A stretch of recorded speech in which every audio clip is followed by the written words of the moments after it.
Well, I guess I have something I should weigh in on.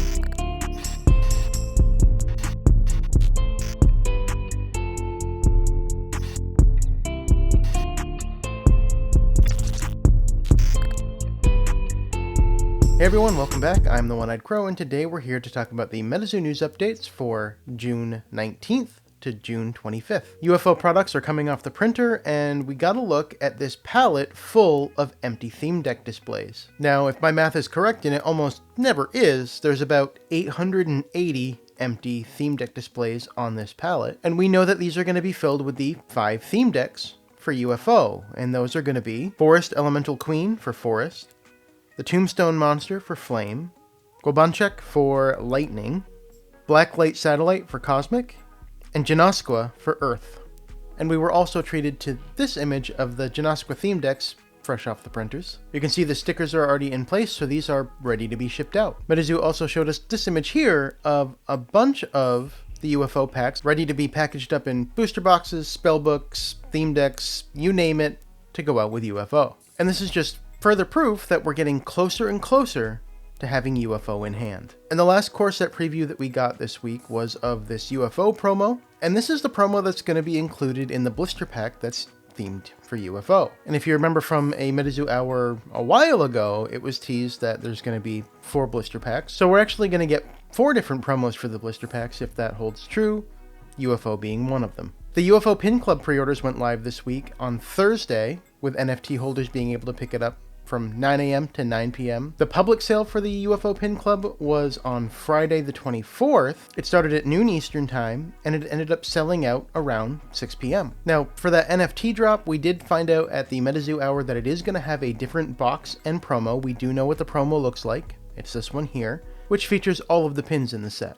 We don't know what the NFT pin boxes look like yet, but I'm really excited to figure out what that's going to be.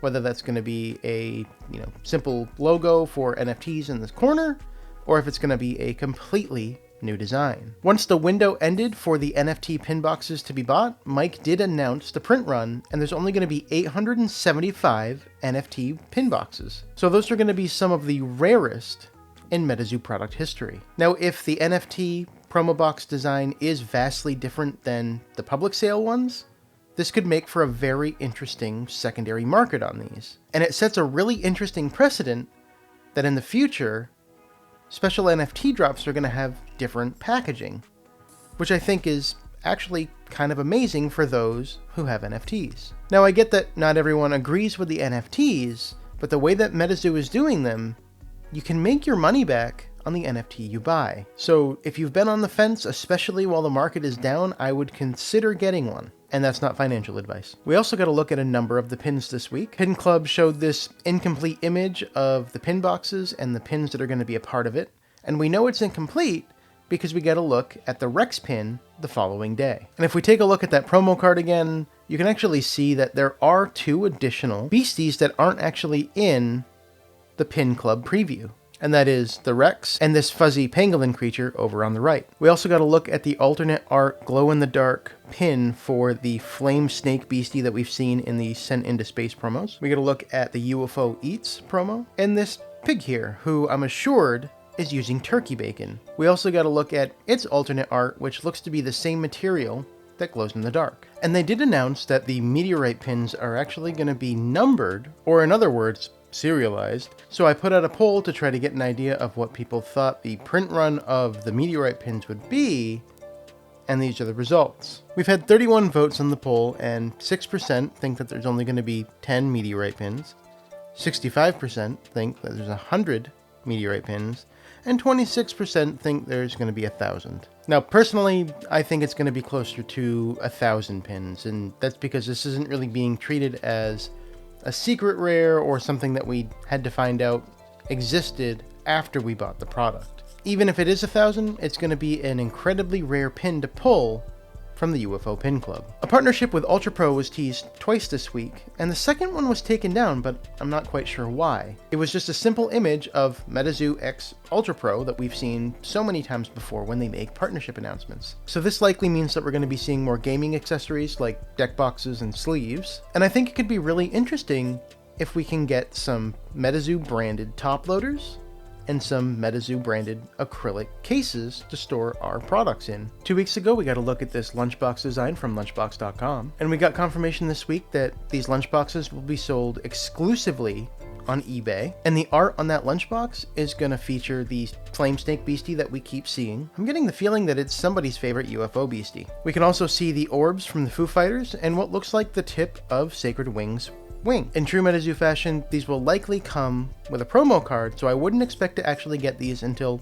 after August, after UFO releases. MetaZoo also announced a partnership with SCP Foundation. SCP stands for Secure, Contain, Protect, and SCP is an online wiki built on the foundation that magic is real. I wonder who came up with that slogan. The wiki is meant to chronicle items and critters that don't follow the rules of nature. And some examples of that are staircases that go on forever and mechanical gods that have existed since the beginning of time. The wiki was founded in 2008, so it has 14 years of articles behind it and has thousands of articles for MetaZoo to choose from to adopt into a brand new set. Now this week, MetaZoo had to send out a reminder that certain online retailers who are breaking the rules about map and pre-orders will have their allocation removed and will be receiving a lifetime ban.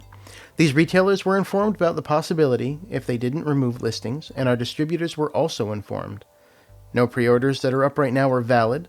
Please use caution when buying UFO product. Support your LGS, support the MetaZoo partners, support the people and businesses that support the MetaZoo community. So basically, another reminder that pre-orders should not be up, so if you're seeing those, don't trust them yet. Pre-orders will go up on July 20th for partners and July 22nd for everyone else. And to the best of my knowledge, nobody who has put up a pre-order has had their allocation revoked yet. They've been reached out to take down that allocation and everything's fine. They're being given a chance to make it right. However, there is some big news about who will not be distributing UFO. Channel Fireball. MetaZoo has decided to drop their distribution partnership with Channel Fireball, and in the long run, this is actually a good thing. This further strengthens the narrative that MetaZoo is putting out with the focus on LGSs. For those of you that don't know, Channel Fireball is both a distributor and seller of MetaZoo. And from the LGS expectations that have been set forth with the new partnership rules, Channel Fireball doesn't really fit into that realm, both in their pricing structure and in how they handle events, which is they don't. Now, Argos Anonymous recently put out a really good video on this, and I'll put that at the end of the video if you want to check that out. I highly suggest you do. For the most part, I did my best not to overlap with his content and to provide a different view from what you already might have heard. Now, the way I came across Channel Fireball was actually on Whatnot. They're huge on the MetaZoo Whatnot community. They actually go by Card Shop Live now, so from here on out, I will refer to them as Card Shop Live. Now, I will admit that I have gotten a fair amount of my products from Whatnot, and the majority of the cards that I've purchased on Whatnot are from Channel Fireball or Card Shop Live. And the question there is why? Well, they had incredibly cheap prices and amazing perks for going through their Whatnot channel. As a distributor, their overhead is incredibly low. They're paying distributor prices to get their product, and this allowed them to sell individual packs at alarmingly competitive rates. Now, in the beginning, when Wilderness first came out, they were doing $5 a pack. That was pretty standard.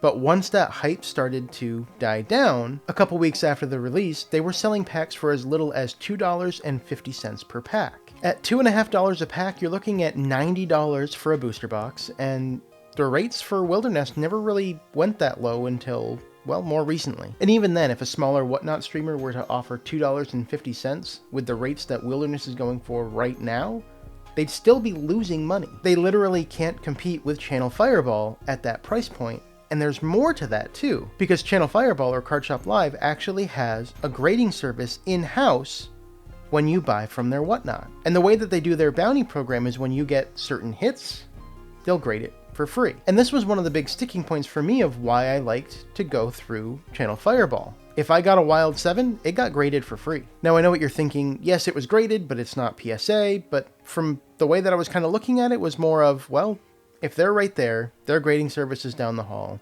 they're going to take this card, go grade it for me. It's going to be extra protected, and it's going to be something that's worthwhile. If I wanted to, I could send that slab into PSA to get that reholdered with a PSA grade. And now that I'm much more ingrained in the MetaZoo community than I was even 2 months ago, I don't plan on buying my products from bigger retailers or, well, whatnot. I'll be getting my allocation from Immortal Workshop, and that's because of a couple different reasons. One, my local game stores don't carry MetaZoo and they don't want to yet. That's something that needs to be worked on. And two, John is someone that I really trust and really enjoy working with and want to support. And if you want to support both the channel and Immortal Workshop, I suggest when the pre-orders are live on July 22nd, use the affiliate link below and get your pre-orders through Immortal Workshop. Mike announced that they're going to distribute gold, silver, and bronze cards to commemorate the users who contribute most to the Discord. Now, the really cool thing with this is that the plan is that these are going to be made out of real metals. It's unclear how to qualify for the gold, silver, and bronze at this time.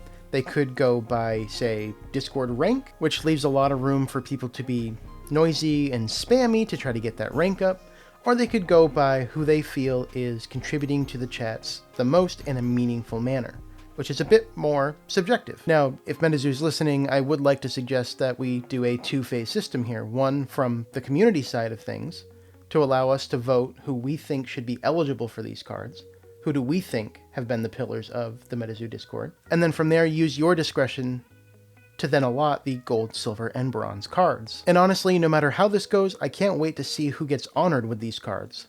And I can't applaud MetaZoo enough for realizing the value of their Discord community and wanting to recognize the key contributors. But before we get to this week's top story, we gotta do the trivia question. Now, last week's trivia question was presented by Jeff from Purple Elf Productions, and the question was, what BC has one eye and 100 life points? The answer was the Oklahoma octopus, and there were a number of people that got that right, so let's spin it. All right, so let's give this wheel a few shuffles here. We'll do 5. And then we'll give it a spin.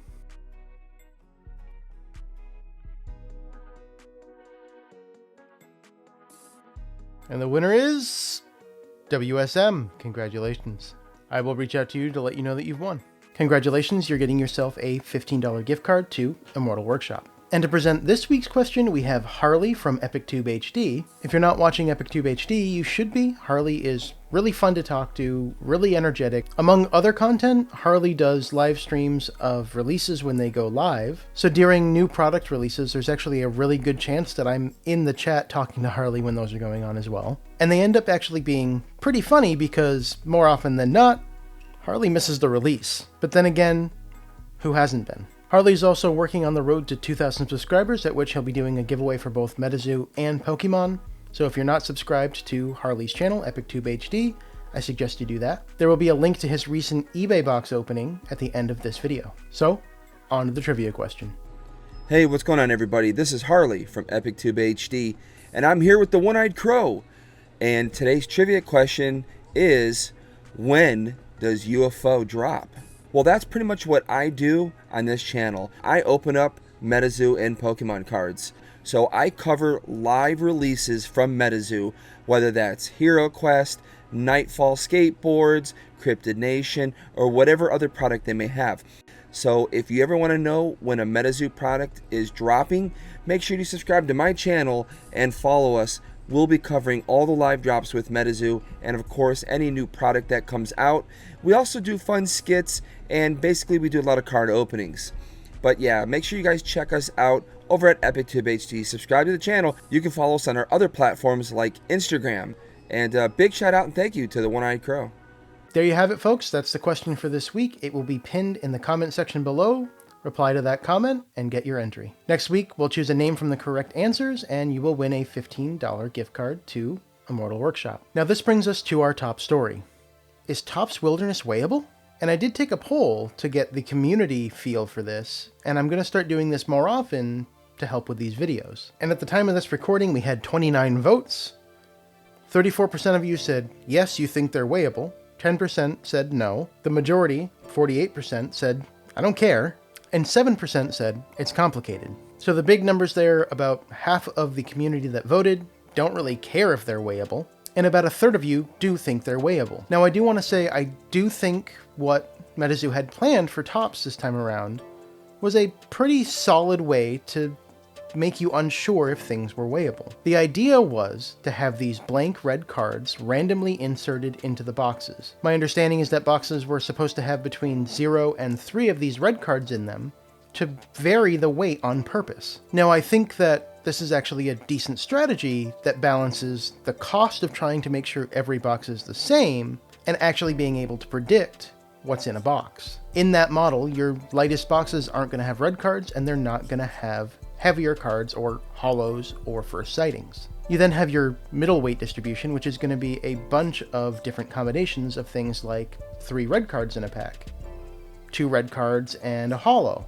a red card in first sighting, 2 red cards in a first sighting. The idea there is that because of the red cards and the unsurety of how many are in a box, your middle weight distribution is very random. And then on the high end of your weight distribution, you have boxes that would have something along the lines of 3 red cards in a first sighting, and these should be incredibly rare. So with that model, you can predict the low end, you can predict the high end, but your massive majority is unpredictable. Now, I've done a lot of research into this. I've watched a lot of videos on openings and distributions and got a good understanding about what's out there. And a lot of the individual videos were small sample sizes. You had Andrew Stacks do his with 4 boxes, only 3 of which he opened. You had Fizzgig do his, which had 15 weighed boxes that we didn't see. And then the heaviest box he opened and got a first sighting, of course.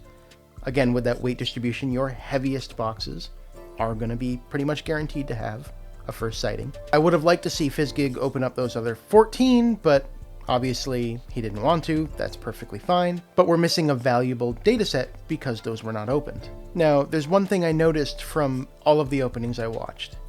The red cards, there was only 1 or 0 in the boxes that I watched. Now, with the sample size of 20 boxes, if the distribution of the red cards was as I expect, and I believe as they were supposed to be, I would have expected to see closer to an average of 2 red cards per box. And I really wanted to stand up here in this video today and tell you, hey guys, don't worry, they're not really weighable. But I can't really do that. But what I can tell you is that I really don't believe that that's what the intent was with this product. I believe with the way that Topps Wilderness was supposed to be rolled out, that you weren't really supposed to be able to weigh them. And again, with that caveat of your lowest are weighable with certainty, your extreme highest are weighable with certainty, but the vast majority are not. However, the evidence I've seen so far just doesn't support that. So I will be keeping an eye on that over the coming weeks as more of these get opened, as more videos go up. And really the best strategy here is, well, don't buy loose packs because those are absolutely weighable. And don't buy from a secondary market unless you absolutely trust the seller and that they're not weighing them ahead of time. If you're into the Topps product and you really want to ensure that there's no tampering, definitely buy on the primary market when possible. And I get that that's not sound advice for a release that's already happened. You can't do that now. So keep that in mind for the future. Now, I would like to ask all of you, what would you do to fix the weighability problem? And keep in mind that there needs to be a balance between manufacturing costs and weighability. Let's come up with ideas that we can point MetaZoo to see if we can help solve this problem. We also had our first MetaZoo Hour for the first time in a couple weeks, so let's talk about that. For our first question, Goose asked, any update on UFO print run per SKU? Still 100,000? And Mike answered, still 100,000. So we're going to be seeing the same print run for UFO as Wilderness, which is, in my opinion, not a horrible thing, but I get that some people don't like that. Wilderness is still readily available and sitting on shelves, which I know gives some people cause for concern, especially smaller LGSs that need to then get rid of that product to make room for UFO. So I know to some, seeing that we're still doing 100,000 is a little concerning, but personally I think UFO is going to be more popular than Wilderness was. I think after the Casters Cup, the player base is growing and can help soak some of that up. And I think ultimately, in the grand scheme of things, when MetaZoo gets to a larger maturity, 100,000 is going to be pretty small. For the next question, D-Mats asked, are there any plans of figurines of the Beasties? And Mike said, yes, a full mini set between nature and war. So we'll expect to see these in the beginning half of next year. This is something, again, that I'm excited about because one of my other hobbies is painting miniatures. Dragon Dodon asked, are there more than 10 golden tickets out there? Mike said no. So this confirms that there's 10 or less golden tickets. We only know of a few that have been pulled so far. Along that lines, D. Mel's Holla asks, Is there any Wilderness cards that haven't been pulled yet? And Mike says yes, which I'm assuming is going to be the bronze and silver cards. I don't believe we have seen those yet. And Butters is Cappin says, is the best chance to get a secret rare in a booster box? And Mike says all equal. So no individual product SKUs were given a higher weight over others. Mazing asks, any prize support for MZOs? Mike says, yep. Stamp cards of prize support sent to LGSs. So if you're a metazoologist and you've been helping with events at your LGS, you can expect that you actually might be getting some special cards for doing that. Similar to what MetaZoo did for the Casters Cup, where metazoologists got staff cards. Hawaiian Dueler asks, will there be another opportunity to apply for a MetaZoo partnership? And if so, can you tell us when? Mike says, yep, before Seance. And Hawaiian Dueler is a name I recognize from Whatnot, so if you haven't checked out his streams on Whatnot, do that. And if you didn't get into this round of partnerships and you want to in the future, you can before Seance. So sometime this fall, they're going to open that back up again and give people another chance to become partners. Mr. Ellsworth asks, so how many New York City Rat King promos were actually made? And this is really interesting here. Mike says 398. So there's less than 400 New York City King promo cards in the wild. Mildly Caucasian asks, SCP release date? And Mike confirmed that that will be released in December, so we can expect that at the end of the year. Poco Mucho asks, for what age will the Netflix show be for, and what type of show will it be like? Pokemon, Yu-Gi-Oh, etc. And Mike says 13 plus. We know that these are going to be based off of the illustrated novels that Mike has produced, so they're going to be really not meant for young children, but, more in that teenage range. CN3 Web's MetaZoo Moments asks, utility a possibility for airdropped NFTs? And Mike says, nope, if you want utility, get a token. And again, if they're going to start doing custom boxes for NFT drop products, then the NFT has much more value than the perceived value today. Troubled Bree asks, Mike, will we see Wilderness Revive boards before or after MetaZoo comes out? Mike says, possibly before. So at this rate, we can pretty much guarantee they're not going to be in June. They haven't been announced yet. There's only a week left. So it's highly likely that we're going to see Revive Wilderness in July. Just Insane called me out in the MetaZoo Hour, so I have to include that. And he said, I'm just trying to get on One-Eyed Crow's next MetaZoo Hour. And if you want to do that, ask better questions next time. I'm just kidding. Congratulations on your Revive boards. And the last question that I wanted to highlight for the MetaZoo Hour is from Immortal Workshop. Hooray for nepotism! And John had asked, any hope on getting sanctioned webcam tournaments running? Been working on getting something set up on an ongoing basis, but would love some feedback. And Mike had said online play is interesting, and we are working on a client. Right now, we are focusing on support play at your LGS, which is a valid response. MetaZoo itself is focusing on how can we support the LGSs, and something I really wanted to point out here is that there's a pretty large section of the United States that doesn't have LGS support, that doesn't have LGSs on the store locator on the website. So my question is, how much longer is that client going to take? And in the meantime, does it make sense to figure out a way to do online sanctioned play? Now, I know I work with John very closely, but I think he's onto something here that we need to find a way to help support the community that doesn't have access to a local game store to run events. And my thinking on the matter is, if this can be relatively hands-off for MetaZoo, if it can be community run, MetaZoo only stands to benefit from allowing this and then setting the guidelines for how this should work to be allowed to be sanctioned. And at that point, it's very much like an LGS. MetaZoo can be hands-off and you have community members running your online tournaments. Now, John has been working on something to help with this idea, and I hope to make an announcement about that in the next week or two. Now, these weren't part of the MetaZoo Hour, but they were other notable moments from various chats. Mike had made a comment in the Caster Society Discord that hinted that the Prism Aura is going to be in consideration for the next round of reserve lists. There's also mentioned that the target cards are going to have a special set symbol similar to the eBay ones. And then the big one is that work has already started on Seance. We don't even have UFO in hand yet, and they're already on to the next one. So I'd like to say thank you to Harley at EpicTubeHD for doing the trivia question this week. You can check out his channel here. And if you want to see that video that Argos did on the channel Fireball, you can go here. Thank you, and I'll catch you in the next one.